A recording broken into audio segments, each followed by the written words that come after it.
Nagmamakaawa si Lando pero buo na ang desisyon ko na hiwalayan na siya.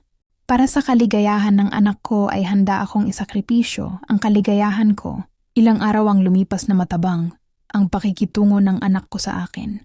Sumasagot naman siya kapag kinakausap ko. Pero hindi tulad ng dati, ang samahan namin. Ramdam ko na iwas din siya sa pakikipag-usap sa akin. Hinayaan ko na lang muna siya. Ilang araw na din na hindi nagparamdam si Lando.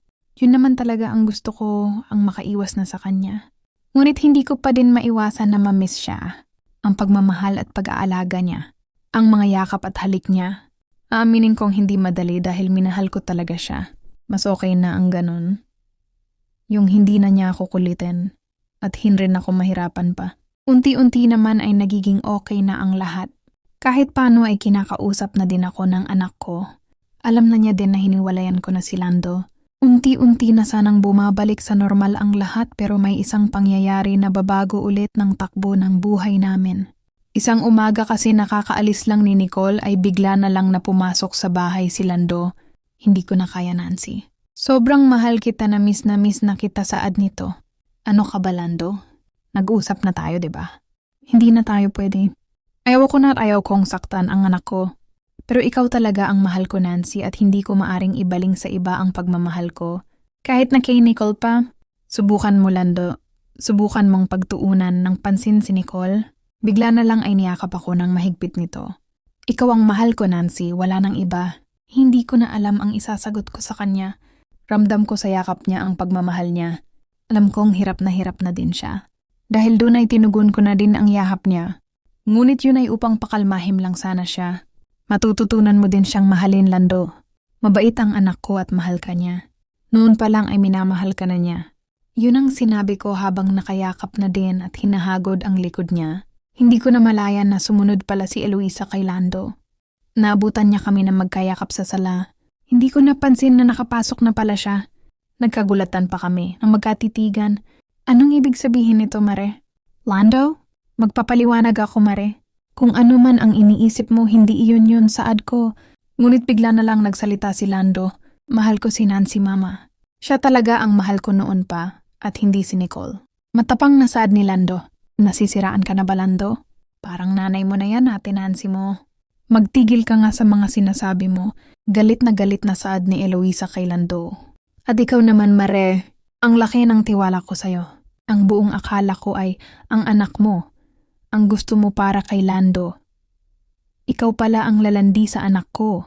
Pasigaw na saad ni Eloisa. Nasaktan ako sa mga sinabi niya. Nais ko pa sanang magpaliwanag ngunit hinatak na niya palabas ng bahay si Lando. Sabagay, ano pa ba ang ipapaliwanag ko? Kitang-kita niya kami na magkayakap.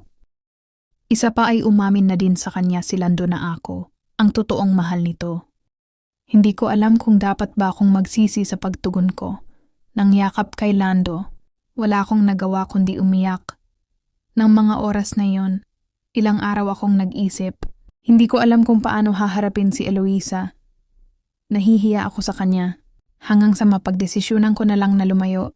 O naisip kong lumayo upang tuluyan ng makaiwas kay Lando. Kinausap ko si Nicole. Ang sabi ko ay magtatrabaho ako sa Maynila dahil hindi na sapat ang kita sa pagbebenta ng mga gatong. Isa pa ay halos paubos na din. Ang mga sangang nalaglag galing sa mga puno. Pumayag naman ito, kaya na naman daw niyang alagaan ang sarili niya. May kaunting pera akong naitabi at yun. Ang iniwan ko sa kanya. Lumuwas ako ng Maynila kahit wala pang siguradong trabaho. Hindi naman ako nahirapan na makahanap ng mapapasukan. Isang maliit na restaurant. Ang napasukan ko, swerte lang na kailangan nila ng tao. Nang mag-apply ako kaya agad akong pinagsimula. Mabait mag-asawa na amo ko. Hands-on sila sa sarili nilang negosyo. Noong una ay dishwasher lang ako pero nalaman nila na marunong ako magluto. Kaya ilang linggo pa lang ako doon nang magpaalam. Ang cook nila na uuwi ng probinsya ay ako na. Ang pinagluto nila pansamantala hanggang sa bumalik. Ang cook nila ay magkatulong na din kaming nagluluto at kumuha sila ng ibang dishwasher. Higit 1 buwan ako sa trabaho nang makadama ako ng kakaiba sa katawan ko. Alam ko ang pakiramdam na yon dahil yun din ang naramdaman ko nang ipinagbubuntis ko si Nicole. Magdadalawang buwan na din kasi noon na hindi ako dinadatnan. Upang makasigurado ay nag-pregnancy test ako at nakumpirma ko nga na buntis ako. Alam kong si Lando ang ama noon dahil wala naman ibang lalaki ang nakahawak na sa akin mula nang iwan ako ni Ariel. Kinakabahan ako at natatakot. Paano ko sasabihin sa mga amo ko? Baka tanggalin nila ako sa trabaho. Pinili kong ilihim ang pagbubuntis ko sa mga amo ko. Ngunit ilang araw lang ay nahalata na ako ni Aling Linda. Ang kasamahan kong cook na matagal na doon. Nasa silid kami noon na tinutulugan namin sa bahay. Ang mga amo namin nang kausapin niya ako. Buntis ka, Nancy, ano? Ay, Aling Linda. Kung maari po sana ay wag niyo munang ipaalam kay ma'am at sir. Wala naman problema sa akin, Nancy, pero dadating din. Ang time na malalaman din nila yan. Opo, alam ko po yun, Aling Linda. Ako na lang din po ang magsasabi sa kanila pag ready na po ako. Lumipas ang ilang buwan. Alam kong mahahalata din nila ang tiyan ko pag lumaki na ito kaya nagdesisyon na. Ako na ipagtapat sa amo ko ang kalagayan ko. Sadyang napakabait ng amo ko dahil hindi niya ako tinanggal. Ang sabi pa nito sa akin ay hanggat kaya ko daw magtrabaho sa restaurant ay dun ako papasok. At kapag hindi ko na daw kaya ay sa bahay na lang nila ako magtatrabaho. Wala naman daw ako masyado gagawin sa bahay. Maglilinis-linis lang ng kaunti. At kung ano ang pwede kong gawin na kaya ko kahit buntis ako. Natuwa naman ako at agad na pumayag sa gusto ng amo ko. Ilang buwan pa akong nagtrabaho sa restaurant. At nang nahihirapan na ako ay sa bahay na lang ako nagstay. Tumutulong sa mga gawaing bahay, naglilinis at minsan ay nagluluto. Gaya ng pinangako ng amo ko ay pinasahod pa din nila ako. Same din ng sahod ko sa restaurant, kaya naman masasabi kong swerte pa din ako sa amo ko. Lumipas pa ang mga buwan, patuloy akong nagpapadala sa anak ko. 1 taon na lang din kasi ay matatapos na siya. Pag-aaral ng mga panahong iyon. Hindi alam ng anak ko kung saan eksaktong lugar ako nagtatrabaho. Hindi niya din alam kung paano ako makokontak. Sinadya ko talagang hindi ipaalam kahit kanino upang tuluyan na ding makaiwas at makalimot sa nakaraan namin ni Lando. Umaasa ako na mababaling ang pagtingin niya kay Nicole. At sila ang magkakatuluyan gaya ng nais ni Eloisa. Sa tulong ng amo ko ay naipapadala ko ang pera kay Nicole. Nag-uutos sila sa driver nila.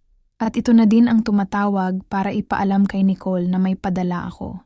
Mabilis na lumipas ang ilang buwan at dumating na nga ang aking kabuwanan. 1 sanggol na lalaki ang aking isinilang. Walang pagsidla ng kasiyahan na aking nadarama. Hindi maitatanggi kung sino ang ama ng bata dahil hawig na hawig agad ito ni Lando kahit baby pa lang. Ngunit kasabay ng kaligayahan ay kaakibat ang lungkot. Dahil wala sa tabi ko si Lando, ang ama ng anak ko. Tuwang-tuwa naman ang mga amo ko sa baby ko. Inalagaan nila ako at hindi pinabayaan. Hindi rin muna nila ako pinakilos sa bahay habang nagpapalakas ako. Sobra laki ng pasasalamat ko sa Panginoon at binigyan ako ng mababait na amo na tulad nila. Idagdag pa ang mabait na kasama ko na si Aling Linda. Kapag nasa bahay na siya, ay halos siya ang nag-aalaga kay Baby Lance. Oo, Lance ang pinangalan ko sa baby ko sunod sa pangalan ni Lando at pangalan ko. Ilang buwan akong pinagpahinga ng amo ko bago niya ako unti-unting pakilusin sa bahay. Doon na lang daw ako magtrabaho upang mabantayan ko pa din ang anak ko. Mabilis na lumipas ang mga buwan. Hanggang sa nabalitaan ko na nagtapos ng kolehiyo si Nicole. Masayang masaya ako dahil natupad na din ang pangarap ko sa anak ko. Pero mas masaya sana kung andun ako upang umakyat sa entablado. Nais ko sanang umuwi para mabati ang anak ko. Pero wala pa akong lakas ng loob para harapin siya sa ganoong kalagayan ko. Hindi pa ako handang ipaalam sa kanya na nagkaanak kami ni Lando. Nagpatuloy ako sa trabaho ko kasabay ng pag-aalaga sa anak ko. Mahigit 1 taon na si Lance na magdesisyon akong umuwi sa amin. Nais kong kamustahin ang anak ko. Matagal-tagal na din na hindi ko siya nakikita at nakakausap. Kahit sa kanya man lang ay maipakilala ko ang anak ko na kapatid niya. Nabalitaan ko na sa isang bangko sa lugar namin nagtatrabaho si Nicole. Kaya doon na ako dumiretso. Ngunit pagdating ko doon ay hindi ko siya inabutan.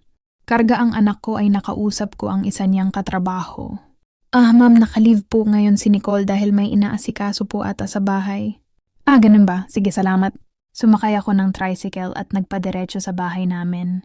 Ngunit hindi ko pinahinto sa mismong tapat namin. Medyo kinakabahan pa kasi ako ng mga oras na yon. Hindi ko alam kung ano ang magiging reaksyon ni Nicole sakaling makita niya si Lance. Manong dito na lang po muna saad ko nang makarating kami sa kanto na malapit sa amin. Hindi muna ako bumaba. Tumingin-tingin muna ako sa gawin ng bahay namin. Napansin ko kasi na parang ginagawa yun. May mga nagtatrabaho sa labas at may mga materyales na pang-construction. Biglang kumabog ang dibdib ko nang makita kong lumabas ang isang bulto ng lalaki na kilalang kilala ko. Si Lando iyon, hindi ako maaring magkamali. Si Lando nga at kasalukuyang kinakausap nito ang mga trabahador. Kung ganun si Lando pala ang kasama ng anak ko, mukhang okay na nga sila ng anak ko. Mukhang sila ang nagkatuluyan at ngayon ay pinapagawa na nila ang bahay. Natupad din pala ang gusto ni Eloisa. Ang magkatuluyan ng mga anak namin. Napatingin ako sa karga-karga kong si Lance. Bahagyang nangilid ang luha ko. Hindi ko maiwasang malungkot at maawa sa anak namin ni Lando. Natutuwa man ako dahil alam kong masaya na ang anak ko sa piling ni Lando, ay hindi ko pa din maiwasan ang makadama ng lungkot dahil minahal ko pa din si Lando. Manong pakihatid na lang po ako sa istasyon ng bus. Saad ko sa driver ng tricycle. Sige po ma'am, sagot nito.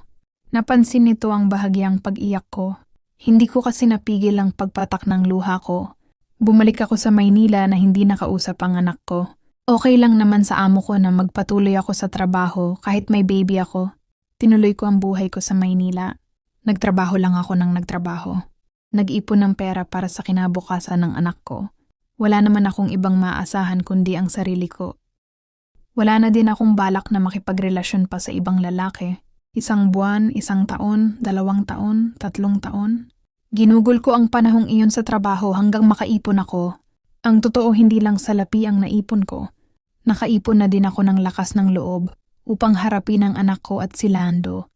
Siguro naman ay matatanggap ng anak ko kung malaman niya na nagkaanak din si Lando sa akin noon.